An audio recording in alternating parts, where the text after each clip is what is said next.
नमस्कार, 20 मिनट 20 खबर में आपका स्वागत है। आपके साथ मैं हूं स्वप्निल। अगले 20 मिनट में आपको राजस्थान की 20 अहम खबरों से रूबरू कराने वाले हैं। तो चलिए शुरू करते हैं 20 मिनट में 20 खबरों का सिलसिला। कश्मीरी पंडितों के घाटी से पलायन पर बनी film the Kashmir files release होने के बाद से चर्चा में है और इसने सियासी रंग भी ले लिया है। कई राज्यों ने इस फिल्म को टैक्स फ्री घोषित कर दिया है तो कुछ राज्यों में इस फिल्म को लेकर निषेधाज्ञा लागू की जा रही है। राजस्थान के कोटा में अधिकारियों ने कानून व्यवस्था का हवाला देकर जिले में धारा 144 लागू कर दी है। जिले में निषेधाज्ञा 22 मार्च से 21 अप्रैल तक लागू रहेगी। अधिकारियों का कहना है कि ये कदम कई त्योहारों से पहले सावधानी बरते हुए उठाया गया है। कार्यवाहक कलेक्टर राजकुमार सिंह ने 22 मार्च सुबह 6 बजे से 21 अप्रैल रात 12 बजे तक निषेधाज्ञा लागू की। आदेश के तहत कहीं भी 5 या 5 से अधिक व्यक्ति एकत्रित नहीं होंगे। कोई भी संगठन, संस्था या समुदाय सभा नहीं करेंगे एवं जुलूस नहीं निकालेंगे। नहीं कोई उत्तेजक नारेबाजी प्रदर्शन करेंगे। ये प्रतिबंध सरकारी कार्यक्रम, पुलिस, निर्वाचन संबंधी एवं कोविड-19 वैक्सीनेशन कार्यक्रम पर लागू नहीं होगा। जिले की सीमा में कोई भी व्यक्ति अस्त्र शस्त्र, विस्फोटक और ज्वलनशील पदार्थ लेकर सार्वजनिक जगहों पर नहीं जा सकेगा। मरीजों के लिए राहत की खबर है। एसएमएस अस्पताल के सुपर स्पेशलिटी ब्लॉक में ट्रायल रन शुरू हो चुका है। फिलहाल सुपर स्पेशलिटी ब्लॉक में डायलिसिस और एमआईआर की जांच शुरू की गई है। केंद्र सरकार द्वारा उद्घाटन के बाद विधिवत शुरुआत होगी। इस ब्लॉक के शुरू होने से मरीजों को काफी फायदा होगा। प्रदेश के सबसे बड़े एसएमएस अस्पताल के ट्रॉमा सेंटर के नजदीक करीब 200 करोड़ रुपयों की लागत से बना सुपर स्पेशलिटी ब्लॉक बनकर तैयार हो चुका है।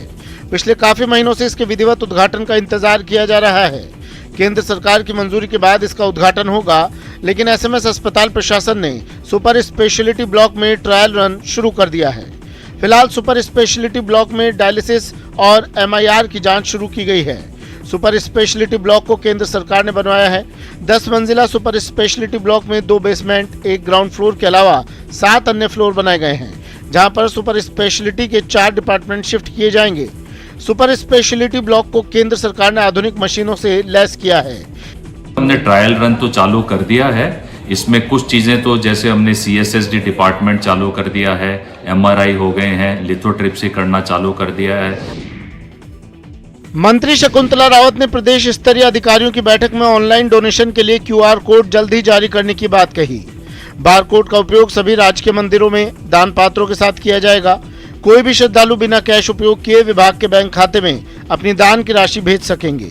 ऑनलाइन शॉपिंग की तर्ज पर क्यूआर कोड स्कैन कर देवस्थान विभाग के मंदिरों में भी दान ऑनलाइन किया जा सकेगा। श्रद्धालुओं को केवल दान पात्र या मंदिर की दीवार पर लगे क्यूआर कोड को स्कैन कर वांछित राशि अंकित का बटन दबाना होगा, जिसके जरिए दान राशि सीधे देवस्थान विभाग के पीडी बैंक खाते में जमा हो जाएगी। साथ ही हिसाब किताब में पारदर्शिता भी रहेगी।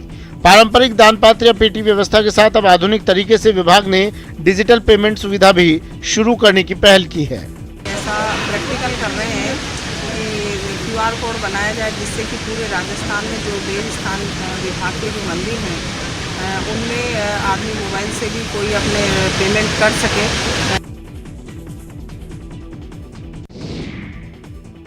नगर निगम हेरिटेज में इन दिनों ऑल इज नॉट वेल है। कमेटियां नहीं बनने और विकास कार्यों के नहीं होने से अपने ही बोर्ड के खिलाफ कांग्रेसी पार्षदों का विरोध देखने को मिला। बीते कुछ दिनों पहले मंत्री की एक नसीहत और इसके ठीक 1 सप्ताह बाद धरने पर बैठे पार्षदों की नाराजगी ने बड़े संकेत दिए। नगर निगम हेरिटेज में अपने ही बोर्ड के खिलाफ कांग्रेसी पार्षद भी विपक्ष की भूमिका में नजर आ रहे हैं। कांग्रेसी पार्षदों ने वार्डों में विकास कार्यों के नहीं होने को मुद्दा बनाते हुए निगम कार्यालय पर धरना दिया। पार्षदों की माने तो शहर में चरमराई सफाई व्यवस्था और सीवरेज जाम की समस्या से जनता त्रस्त है। हेरिटेज निगम में कांग्रेस का बोर्ड बने हुए करीब 1.25 साल का वक्त बीत गया, लेकिन अब तक एक ही बोर्ड बैठक करवाई जा सकी है। बजट को लेकर पार्षदों से कोई भी चर्चा नहीं की गई है। धरने में सिविल लाइन विधानसभा क्षेत्र के 7 पार्षद धरने में पहुंचे। वहीं आदर्श नगर से 2, किशनपोल और हवा महल से 1-1 पार्षद धरने में पहुंचा। खास बात तो ये भी थी कि धरने में ज्यादातर सिविल लाइन विधानसभा क्षेत्र के पार्षद पहुंचे। कांग्रेसी और निर्दलीय पार्षदों ने जमकर नारेबाजी और तख्तियां लेकर प्रदर्शन किया। विकास कार्य रुके हुए हैं। मेरे वार्ड में जो काम हो रहे हैं इसमें कोई शक नहीं है। अपनी मांग पूरी दृढ़ता से मनवाएंगे हम और विकास के कार्य को वापस से गति देंगे, ये हमारी मांग है। लोकसभा अध्यक्ष ओम बिरला के प्रयासों से जल्द ही रामगंज मंडी रेलवे स्टेशन की सूरत बदलने का काम प्रारंभ हो जाएगा। इस कार्य को करने में आ रही अंतिम बाधा दूर होना प्रारंभ हो गई है।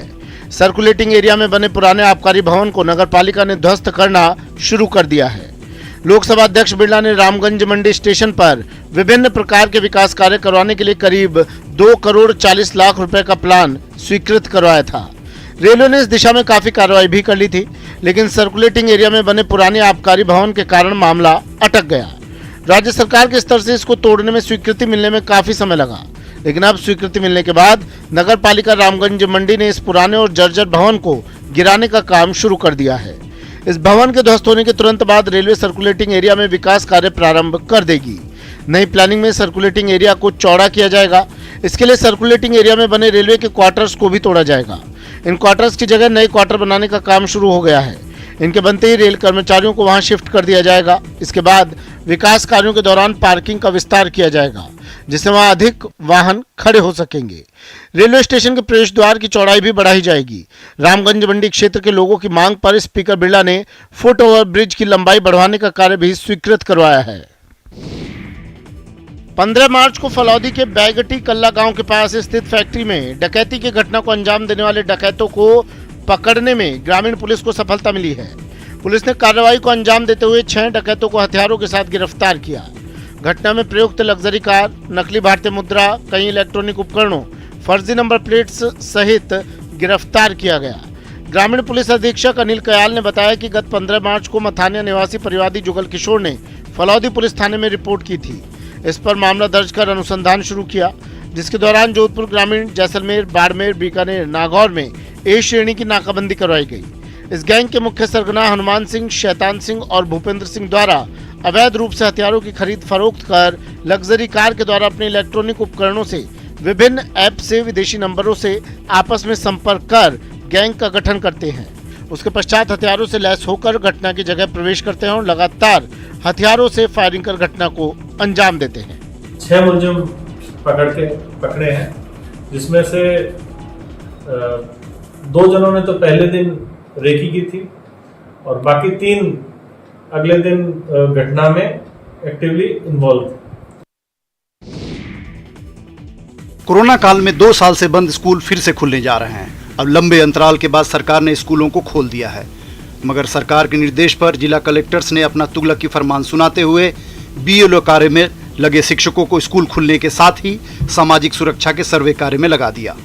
यानी स्कूल भले ही खुले रहेंगे और विद्यार्थी आएंगे, बोर्ड की परीक्षाएं भी चलेंगी, मगर विद्यार्थियों को पढ़ाने वाले गुरुजी कलेक्टर्स के आदेश पर दिन भर स्कूल छोड़ सर्वे के काम में लगे रहेंगे। अब जिला कलेक्टर्स इस आदेशों को लेकर शिक्षक संघ सवाल खड़े कर रहे हैं और लामबंद हो रहे हैं। जयपुर जिला कलेक्टर्स के आदेश पर शिक्षक घर घर जाकर सामाजिक सुरक्षा सर्वे का काम करेंगे और यह सारा सर्वे का काम तब पूरा करने को कहा गया जब स्कूलों में बोर्ड की परीक्षाएं भी सर पर आ गई हैं। सर्वे का कार्य 16 मार्च से 15 अप्रैल के बीच में पूरा करने को कलेक्टर्स ने शिक्षकों को निर्देश दिया है। बड़ी बात यह है कि शिक्षा विभाग के जिन शिक्षकों को और कर्मचारियों में सामाजिक सुरक्षा पेंशन योजना सर्वे कार्य में लगाया गया है, उनमें से लगभग सभी कर्मचारियों की बोर्ड परीक्षा में ड्यूटी लगी है। टीचर्स के साथ साथ पटवारी, ग्राम सेवक और ग्राम स्तरीय अधिकारी भी लगे हैं और हमने यही निर्देश दिए हैं कि बोर्ड एग्ज़ाम्स भी चल रहे हैं, तो बोर्ड एग्ज़ाम्स में इम्पोर्टेंट ड्यूटी है, तो जो लोग उसमें बोर्ड एग्ज़ाम में ड्यूटी में लगे हैं उनको एग्जम्प्ट किया गया है। भरतपुर में कांग्रेस का संभाग स्तरीय कार्यकर्ता सम्मेलन 24 मार्च को आयोजित होगा। संभाग के सभी कांग्रेस नेता सम्मेलन में भाग लेंगे। कांग्रेस कमेटी के प्रदेश अध्यक्ष गोविंद सिंह डोटासरा और डिजिटल सदस्यता अभियान के प्रभारी संजय निरुपम कार्यकर्ताओं को संबोधित करेंगे। सम्मेलन में मुख्यमंत्री अशोक गहलोत का भी दौरा प्रस्तावित है, जिसको लेकर जिला प्रशासन द्वारा तैयारियां तेज कर दी गई। यूआईटी ऑडिटोरियम में कार्यकर्ता सम्मेलन आयोजित किया जाएगा, जिसको देखते हुए कांग्रेस कार्यकर्ताओं द्वारा भी तैयारियां की जा रही है। वहीं प्रशासन ने यूआईटी ऑडिटोरियम की सफाई के लिए निर्देश दिए हैं। इस सम्मेलन में भरतपुर, करौली, धौलपुर और सवाई माधोपुर के हजारों कार्यकर्ता शामिल होंगे। इतना ही नहीं, इस बार जिला परिषद के सदस्यों को भी बुलाया गया है। नगर पालिका के चेयरमैन और संभाग के कांग्रेस के सभी पंचायत समिति प्रधान इस सम्मेलन में मौजूद रहेंगे। हाल ही में 5 राज्यों में हुए चुनावों में जिस तरह से कांग्रेस को करारी हार मिली, उसके बाद अब कार्यकर्ता को डिजिटल सदस्यता अभियान के बारे में पाठ पढ़ाया जाएगा किस तरह से आगामी चुनाव में कांग्रेस को जीत मिले, इसके लिए रणनीति तैयार की जाएगी। कांग्रेस पार्टी का सदस्यता अभियान चल रहा है, उसी को लेकर 24 तारीख को भरतपुर संभाग के प्रमुख नेताओं के साथ बैठक करने के लिए, उनकी मीटिंग लेने के लिए माननीय अशोक गहलोत जी, मुख्यमंत्री जी, प्रदेश कांग्रेस कमेटी के अध्यक्ष गोविंद डोटासरा जी और राजस्थान के पीआरओ संजय निरुपम जी आएंगे।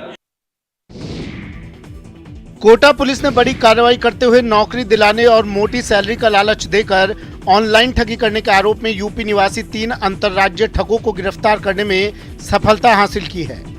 आरोपी मौज मस्ती और अय्याशी का शौक पूरा करने के लिए ठगी की वारदातों को अंजाम देते थे। इसके लिए उन्होंने कैरियर हब नाम से कंपनी बना रखी थी। गिरोह के सदस्य शातिर तरीके से अलग अलग व्यक्तियों को फोन मैसेज कर नौकरी दिलाने का झांसा, मोटी सैलरी का लालच देकर अमीर बनने के सपने दिखाकर खाते में पैसे ट्रांसफर करवाते। गिरोह के सदस्यों ने ग्रामीण क्षेत्र के गरीब अनपढ़ लोगों के खाते को केंद्र सरकार की अलग अलग योजनाओं का पैसा आने का झांसा देकर खाते खुलवा रखे थे। खातेदारों से बैंक पासबुक, एटीएम ले रखे थे। इन खातों को ठगी में इस्तेमाल करते थे। ठगों द्वारा अलग अलग वारदातों से लाखों रुपए कंपनी और अन्य खातेदारों के खाते में जमा करवाए गए। गिरोह के सदस्यों ने करियर हब कंपनी के नाम से फोन कर नौकरी का झांसा और मोटी सैलरी का लालच देकर कोटा निवासी को 2-3 महीने तक फोन किया। व्हाट्सएप पर बात कर अलग अलग खातों में कुल 26 लाख रुपए जमा करवाए, जिसकी शिकायत पीड़ित ने जून 2020 में नयापुरा थाने में दर्ज करवाई थी। सीकर जिले में एक ही रात में एटीएम काट कर लूट करने की 2 बड़ी वारदातों का पुलिस ने पर्दाफाश कर दिया है। पुलिस ने इस मामले में 2 शातिर बदमाशों को गिरफ्तार किया। इन दोनों ही वारदातों को पपला गुजर गैंग ने अंजाम दिया था। पुलिस के मुताबिक मामले में शेरगढ़ उत्तर प्रदेश के रहने वाले दानवीर गुजर और लक्ष्मणगढ़ इलाके के हिस्ट्री शीटर बजरंग सिंह को गिरफ्तार किया है। आरोपियों ने पूछताछ में 7 मार्च की रात को लक्ष्मणगढ़ और फतेहपुर में 2 एटीएम गैस कटर से काटकर वारदात करना कबूल किया है। दोनों एटीएम से आरोपियों ने करीब 40 लाख रुपए पार किए थे। पुलिस ने आरोपियों से वारदात में काम में लिए गए गैस कटर और सिलेंडर बरामद किए हैं। रुपए बरामद करने के लिए पुलिस प्रयास कर रही है। इस वारदात में 6 लोग शामिल थे, जिनको पुलिस ने नामजद कर लिया है और उनकी तलाश की जा रही है। पुलिस का कहना है कि बदमाश बहुत ही शातिर हैं और गिरफ्तार किया गया आरोपी दानवीर 2 हत्या के मामले में बंद हो चुका है। ये पूरी गैंग लंबे समय से पपला गुजर से जुड़ी हुई है। अन्य आरोपियों की तलाश में पुलिस लगातार उत्तर प्रदेश में दबिश दे रही है, लेकिन अभी तक सुराग नहीं लगा है। फतेहपुर कस्बे में और लक्ष्मणगढ़ कस्बे में अलग अलग एटीएमों में गैस कटर से काटकर और एटीएम लूट की वारदात हुई थी, जिसका आज कोतवाली पुलिस ने उसमें मुख्य आरोपी को गिरफ्तार करते हुए खुलासा किया है। ओरण और गोचर भूमि निजी कंपनियों को आवंटित करने के विरोध में पूर्व विधायक सांग सिंह भाटी के नेतृत्व में सैकड़ों किसान जिला कलेक्ट्रेट कार्यालय के सामने 5 मार्च से अनिश्चितकालीन धरना दे रहे हैं। किसानों के इस धरने को 19 दिन बीतने के बाद भी जिला प्रशासन और सरकार सुध नहीं ले रही है। इस संबंध में पूर्व विधायक ने बताया कि कुछ दिन पहले जिला कलेक्टर डॉक्टर प्रतिभा सिंह को ज्ञापन देकर मांगों को समय पर निस्तारित करने की मांग रखी थी, लेकिन अभी तक किसानों की मांगों पर ठोस कदम नहीं उठाए जाने पर दूसरी बार आंदोलनरत किसानों ने अतिरिक्त जिला कलेक्टर हरि सिंह मीणा को ज्ञापन सौंपा और आगामी 26 मार्च तक अल्टीमेटम दिया कि उक्त दिनांक तक किसानों के हित में फैसला लिया जाए, अन्यथा हम उग्र आंदोलन करेंगे, जिसमें होने वाले नुकसान की जिम्मेदारी जिला प्रशासन एवं पुलिस प्रशासन की होगी। 5 तारीख के दिन हमने ज्ञापन दिया। जिले की वाजिब मांगे थी, एक गांव की मांग थी, वो सारी लिख के हमने ज्ञापन में दे दी कि इसको हाथों हाथ आप सुलझा दो। देखो साहब, होली जैसा त्योहार हिंदू संस्कृति में आना और उसको भी जैसे मेरे की आमजन फुटपाथ पे बैठ के होली का त्योहार भी उसको नहीं मनाए, इससे ज्यादा कम क्या होता है। ये सब कर इसलिए रहे हैं कि दूसरी तरफ पर्यावरण को लिए भी बहुत जरूरी थी।